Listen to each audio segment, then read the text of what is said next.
اسلام میں اجتماعیت کا درس دیا گیا ہے۔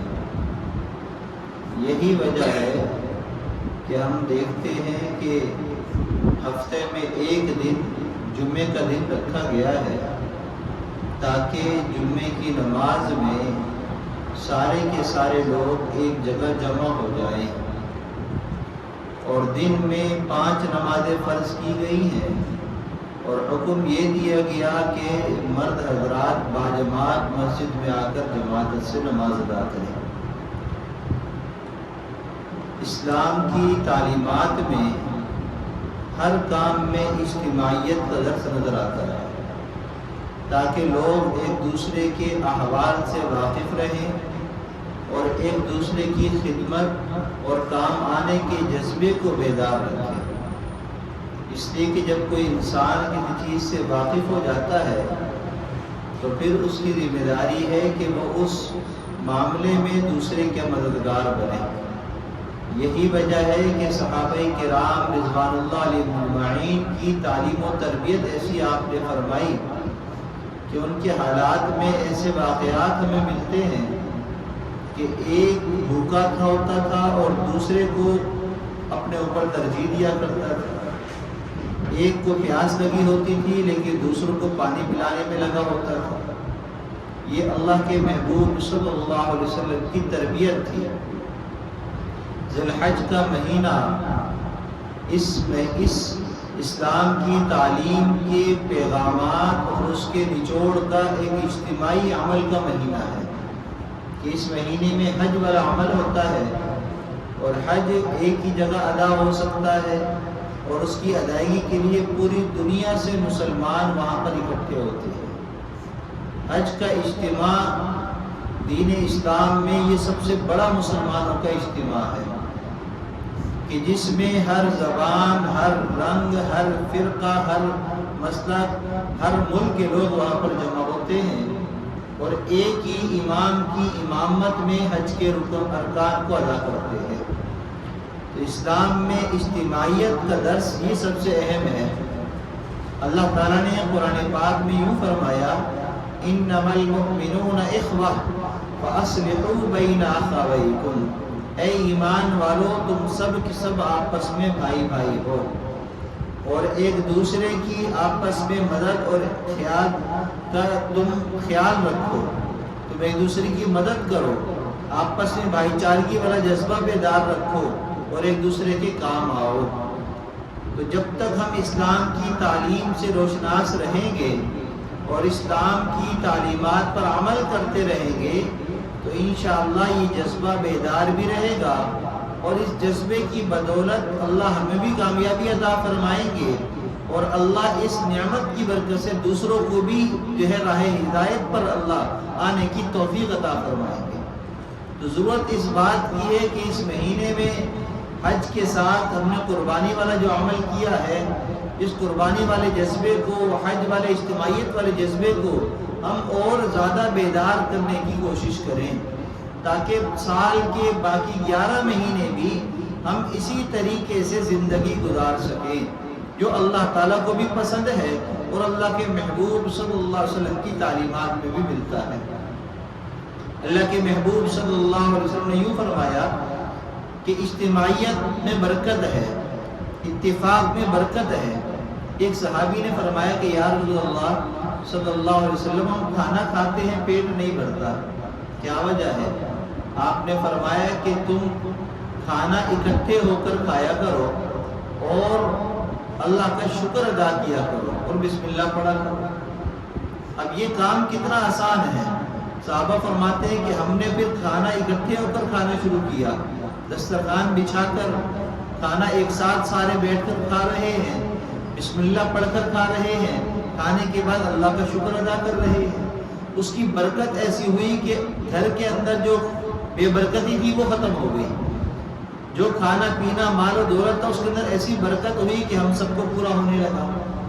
تو اجتماعیت کے اندر برکت ہے، اور آپ نے یوں بھی فرمایا انما بعثت لاتمم مکارم الاخلاق، مجھے تو مکارم اخلاق کے لیے مبعوث کیا گیا ہے، اور آپ کے اخلاق یہی ہیں کہ ہم ایک دوسرے کے کام آئیں اور ایک دوسرے کے ساتھ رحم والا معاملہ کریں۔ دین اسلام میں مسلمانوں کی کفار سے بڑی جنگیں بھی ہوئی ہیں جن کو غزوات کہا جاتا ہے۔ ایک لڑائی میں کچھ قیدی، کچھ قبیلے والے قیدی ہو کر آئے۔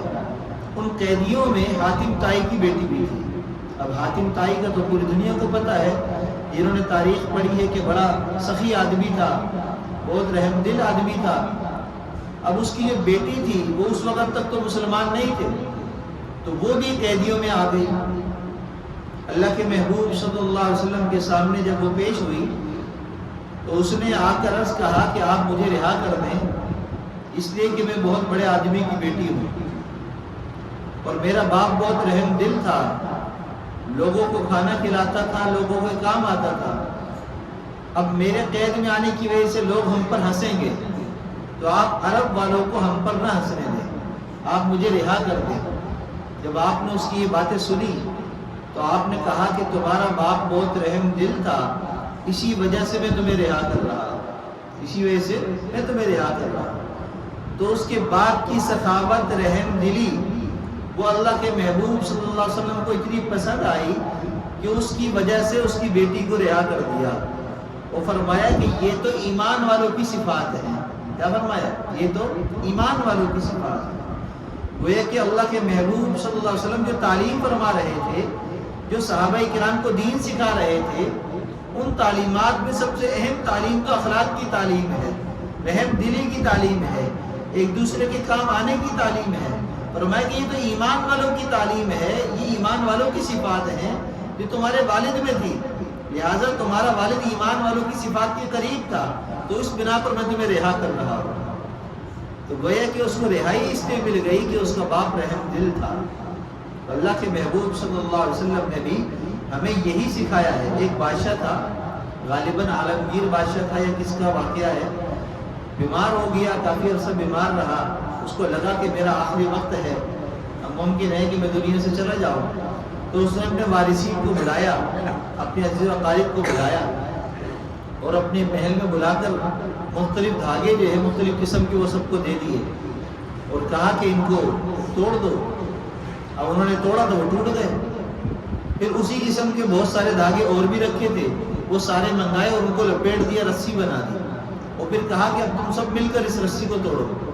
تو رسی کو توڑ نہ سکے تو بادشاہ کہنے لگا کہ دیکھو میرا دنیا سے جانے کا وقت قریب ہے، میں تمہیں نصیحت کرتا ہوں کہ تم اس رسی کی طرح آپس میں دھاگوں کی طرح الگ الگ مت ہونا، رسی کی طرح مل جانا۔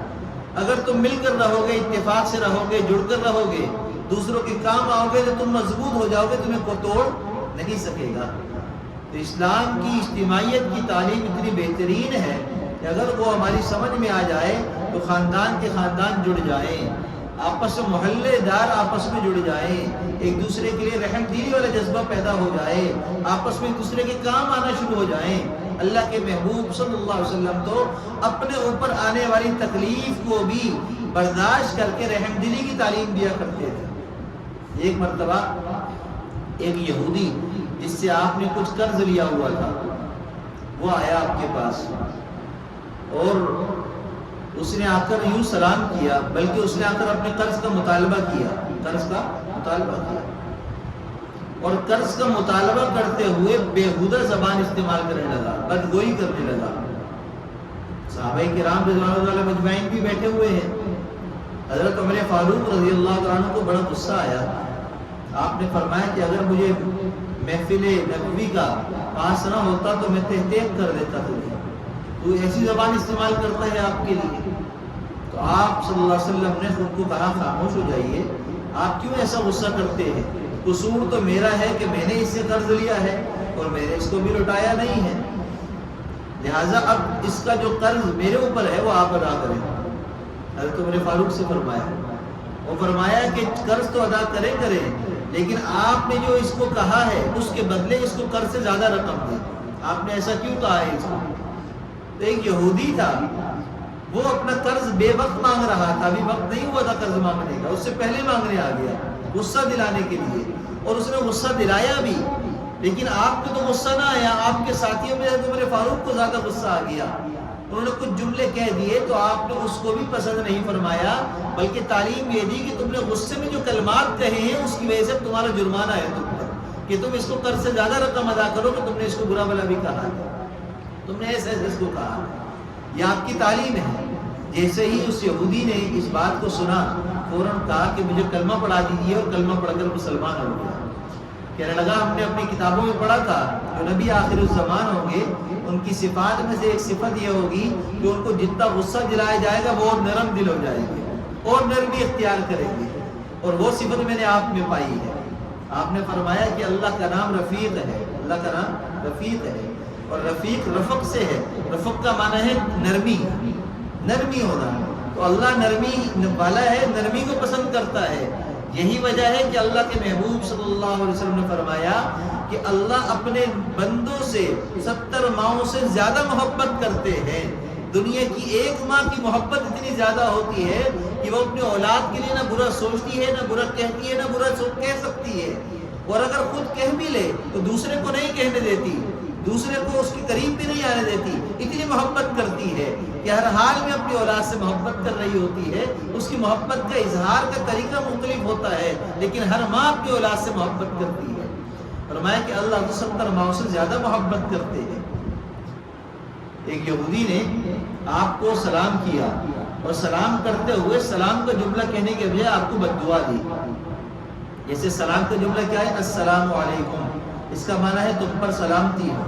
اب اس سے ملتا جلتا ہے السامو، السام کہا جاتا ہے ہلاکت کو، موت کو، السلام علیکہ آپ پر موت ہو، تو نعوذ باللہ آپ کو بد دعا دی اس نے۔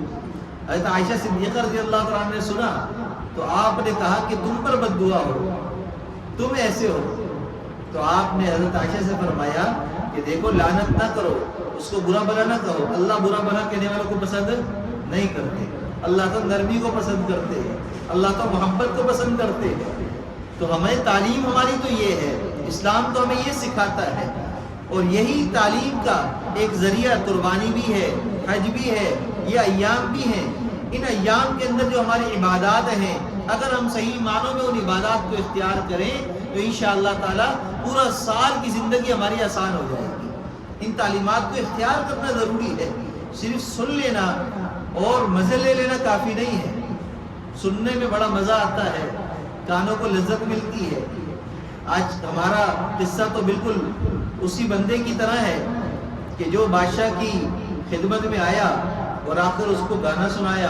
پہلے زمانے میں بادشاہ جو ہے اپنے مزے کی چیزیں جب کرتے تھے تو بڑے انعامات دیتے تھے، تو بادشاہ نے جو ہے واہ واہ کیا، واہ واہ، اس نے بادشاہ کی تعریف کی، اشعار پڑھے، خوب جو ہے وہ شعر و شاعری کرتے ہوئے بادشاہ کی تعریف کرنے لگا، بادشاہ بڑا سخی ہے، رحم دل ہے، ایسا ہے ویسا ہے۔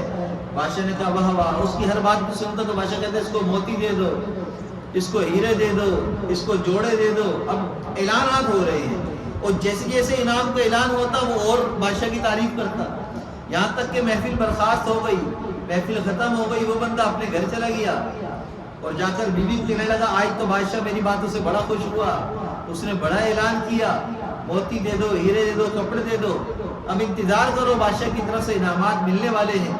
ایک دن گزرا، 2 دن گزرے، ہفتہ گزر گیا، نہ بادشاہ کا پتہ، نہ بادشاہ کے حواریوں کا پتہ، نہ انعام کا پتہ، نہ کسی ہیرے موتی کا پتہ، کچھ بھی نہیں پہنچا۔ جب کچھ دن برداشت کیا بیوی نے طعنہ دینا شروع کیا، واہ واہ تو کہہ رہا تھا کہ بادشاہ بڑا انعام دے گا، ابھی تک تو کچھ بھی نہیں ملا۔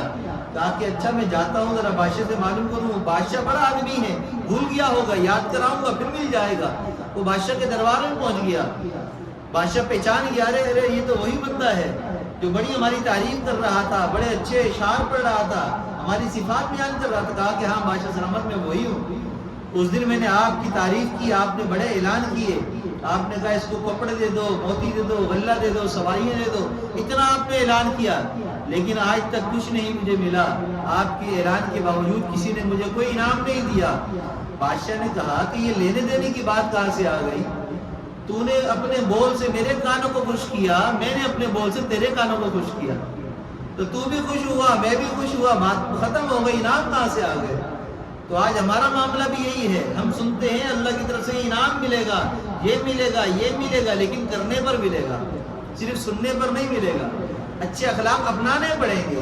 اور اپنانا کیا ہے کہ کوئی تمہیں برا بھی کہے تم اس کی برائی نہ کرو, کوئی تمہیں کچھ بھی کہہ لے تم خاموشی اختیار کر لو, صبر کر لو, غصے کو پی جاؤ. اللہ تعالیٰ نے قرآن پاک میں فرمایا ان اللہ مع الصابرین, اللہ صبر کرنے والوں کے ساتھ ہے. اللہ کے محبوب نے فرمایا کہ بہترین شخص وہ ہے, بہترین پہلوان وہ ہے جو غصے کے وقت جب غصہ نکال سکے غصے کو قابو کر لے. وہ پہلوان ہے سب سے بڑا. آج سب سے بڑا پہلوان کون ہے؟ جو باڈی بلڈر ہو, جو جم جاتا ہو, جو اپنی باڈی بناتا ہو, جس سے سب لوگ ڈرتے ہو. بڑا پہلوان ہے, بڑا بدماش ہے. یہ دنیا کے بڑے بڑے بدماش, بڑے بڑے پہلوان جب مریں گے مٹی میں جائیں گے تو سب ایک جیسے ہو جائیں گے. کوئی پہلوانی کام نہیں آئے گی, کوئی روک دھوک کام نہیں آئے گا. اگر وہاں کوئی چیز کام آئے گی تو غصے کو پی جانا کام آئے گا, صبر کر لینا کام آئے گا, رحم کرنا کام آئے گا, دوسروں کے کام کرنا کام آئے گا, دوسروں کے ساتھ اچھے اخلاق کے ساتھ پیش آنا کام آئے گا, اپنے عبادات کے ساتھ اپنے معاملات کو صحیح کرنا کام آئے گا. اللہ ہم سب کو دین کی سمجھ اور صحیح عمل کی توفیق عطا فرمائے. وآخر دعوانا الحمدللہ رب العالمین.